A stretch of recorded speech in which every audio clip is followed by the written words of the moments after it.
Operation सिंदूर को लेकर देश के लोकसभा में चर्चा के दौरान जब देश के विदेश मंत्री एस जयशंकर खड़े हुए तो फिर बवाल मच गया।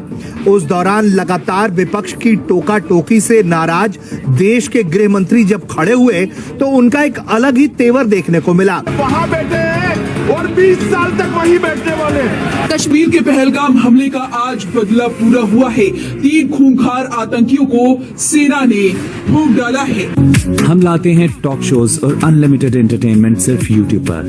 अगर आपने अभी तक हमारा चैनल सब्सक्राइब नहीं किया तो अभी सब्सक्राइब करें और बेल आइकॉन को क्लिक करके हमारी लेटेस्ट वीडियोस के बारे में अपडेट जानें। कांग्रेसियों को शालीनता से सुनने की आदत ही कहाँ है, और फिर अमित शाह खड़े हुए और फिर ऐसी रिलाई की है जिसे सुनने के बाद आप हैरान रह जाएंगे। मेरी एक बात की आपत्ति है, भारत देश का शपथ लिया हुआ विदेश मंत्री यहाँ स्टेटमेंट कर रहा है, उस पर भरोसा नहीं है, उनको किसी और देश पर भरोसा है। मैं समझ सकता हूँ उनकी पार्टी में विदेश का महत्व क्या है, मगर इसका मतलब ये तो नहीं है पार्टी की सारी चीजें यहाँ सदन में आकर थोपे।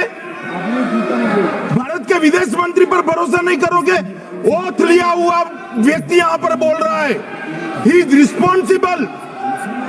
माननीय अध्यक्ष जी, इसीलिए ये वहां बैठे हैं और 20 साल तक वहीं बैठने वाले हैं। अमित शाह ने साफ तौर पर गुस्से में ये भी कहा कि यही वजह है कि आप उस तरफ बैठे हैं और आने वाले 20 साल तक उसी तरफ बैठे रह जाएंगे। इतना ही नहीं, विपक्ष की टोकाटाकी से नाराज देश के गृह मंत्री अमित शाह ने सदन के स्पीकर से भी संरक्षण की मांग की और ये भी कहा कि अगर विपक्ष के लोग चुप नहीं होंगे तो फिर वो भी अपनी पार्टी के सदस्यों को रोक नहीं पाएंगे। विदेश मंत्री जी को संरक्षण देना चाहिए।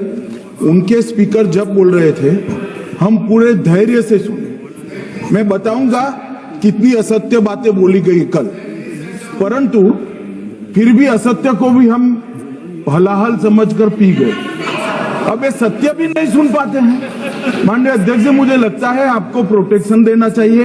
बैठे बैठे टोका टोकी करना सबको आता है, ऐसा नहीं हमें नहीं आता, मगर इतने गंभीर विषय पर चर्चा जब हो रही है तो सरकार के प्रमुख विभाग के मंत्री को बोलते हुए बैठे बैठे टोकना ये विपक्ष को शोभा देता है क्या?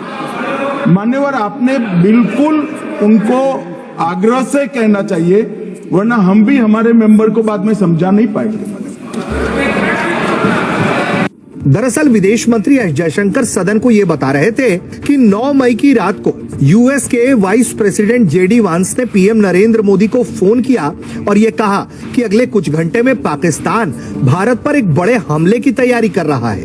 इसके जवाब में पीएम मोदी ने तुरंत ही फोन पर यह कह दिया कि अगर ऐसा हुआ तो पाकिस्तान को उसकी कल्पना से परे करारा जवाब भारत दे देगा। उसके बाद हमला भी हुआ और भारत ने उस हमले को विफल किया तो दूसरी तरफ पाकिस्तान के कई मिलिट्री टारगेट्स को तबाह भी कर दिया। तो आपको ये वीडियो कैसा लगा कमेंट बॉक्स में जरूर लिखिए। इस वीडियो को लाइक कीजिए, शेयर कीजिए, सब्सक्राइब करना ना भूलिए आपके चैनल EFC और जेड को। मिलते हैं अगली वीडियो में। जय हिंद।